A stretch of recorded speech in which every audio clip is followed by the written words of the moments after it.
Hey YouTube!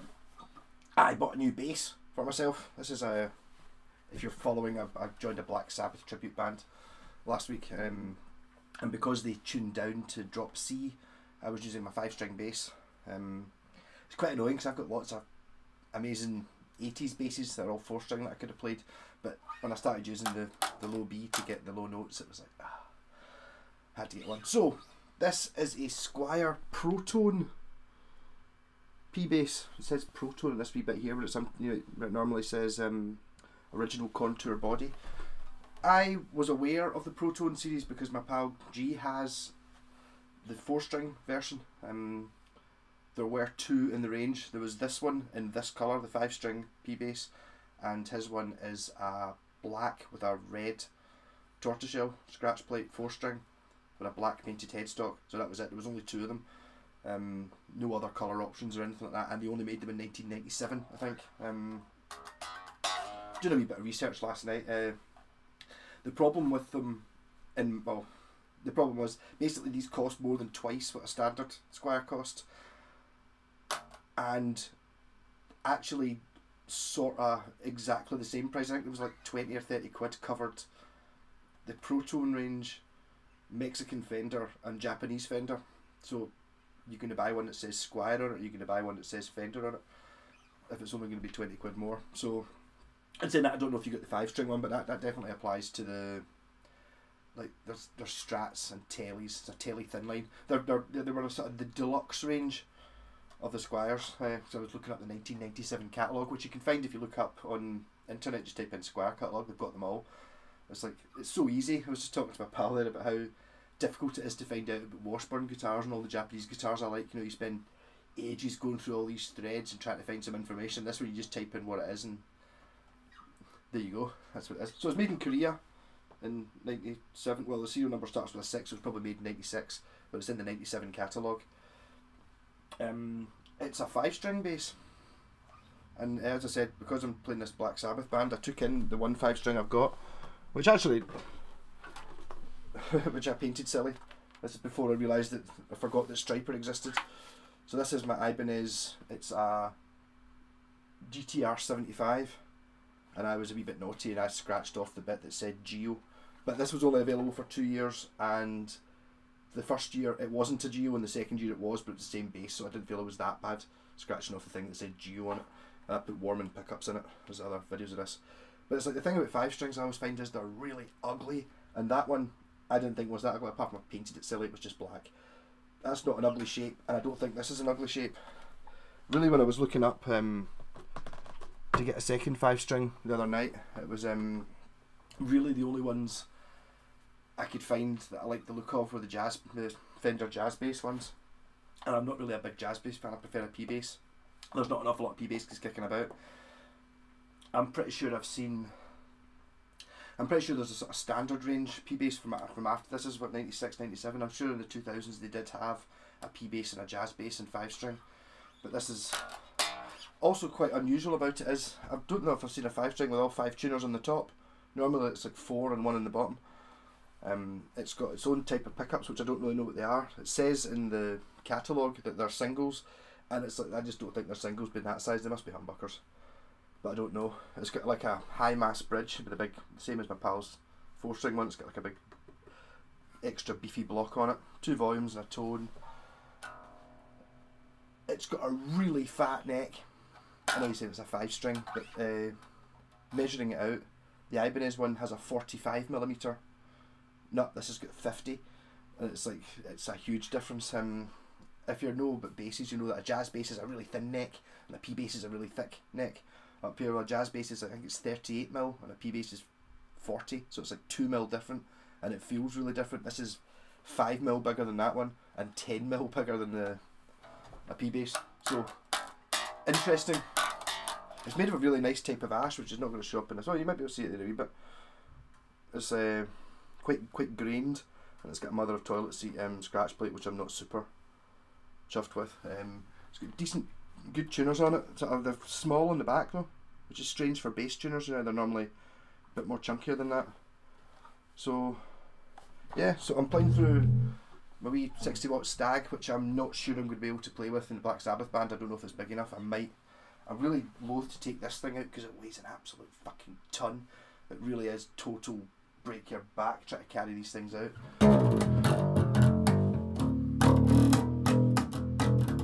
I wasn't really thinking the fifth string was going to be that much use, really.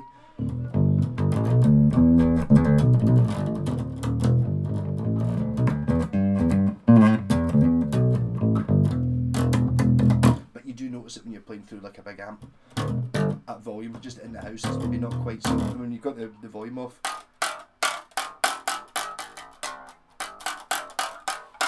it's very low. It's like a bit as low as your hearing can handle. And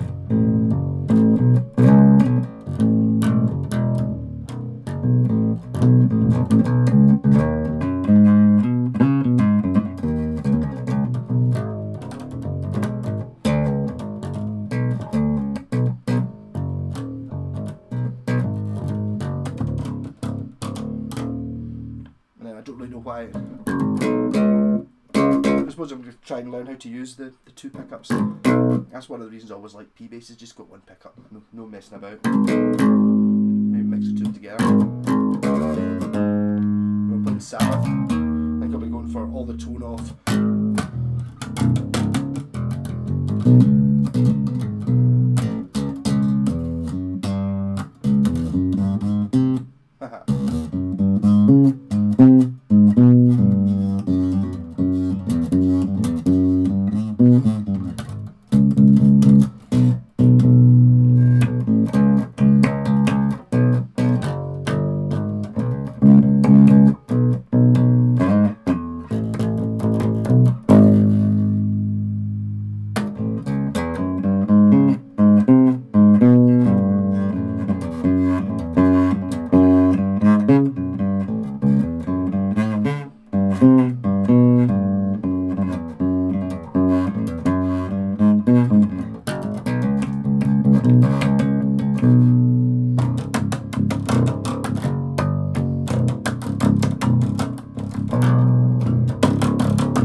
Wow, it's a thick neck.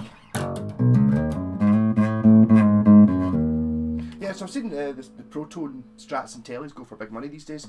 When I say big money, I mean like 300 or 400 quid, which is kind of what they cost new. When I looked this up, it was dollars I was looking at. It was $600 for this, and the Squier Standard was $300. So it's basically twice as expensive as a Squier, but still says Squier on it.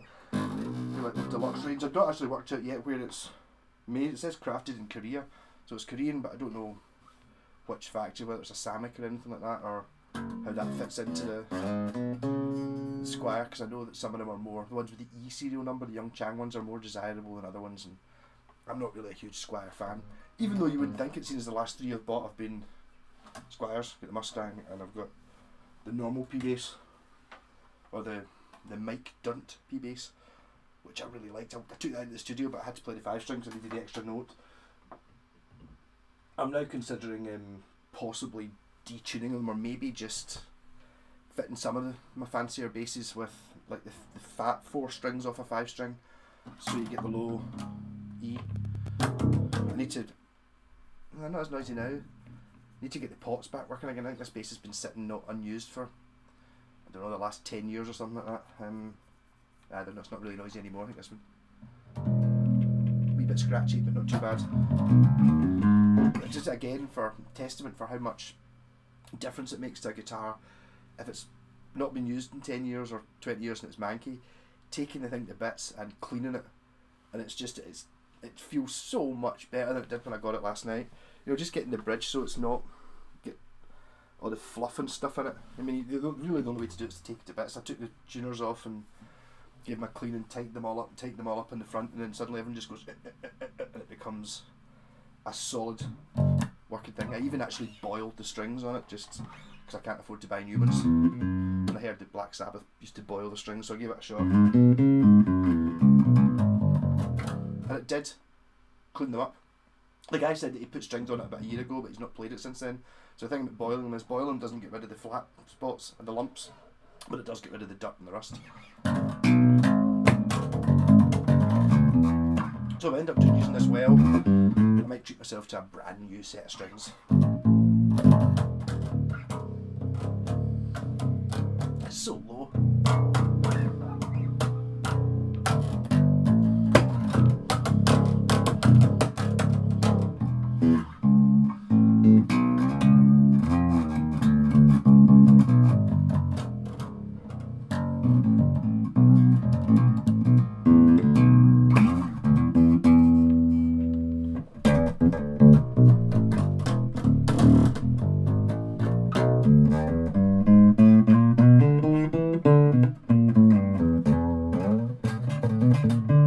Wow, the next stick up here.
Bass isn't as easy for showing off on, especially when it's a little bit awkward with it being super fat. I'm not able to really do very much shredding on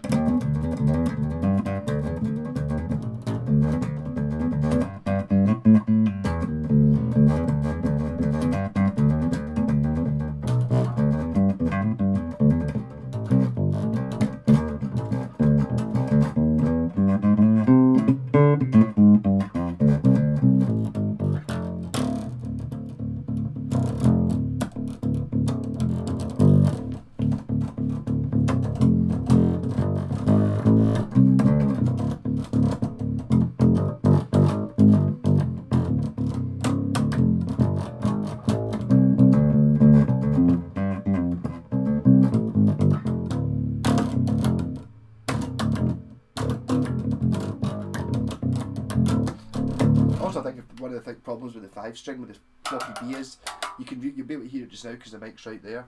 It's really slapping. You can really hear it physically coming off the fretboard when you're playing through the big amp in the studio all on my drum kit. You don't hear that; it just sounds amazingly bassy.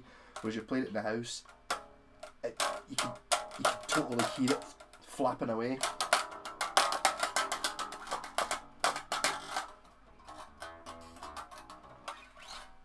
Rock and roll.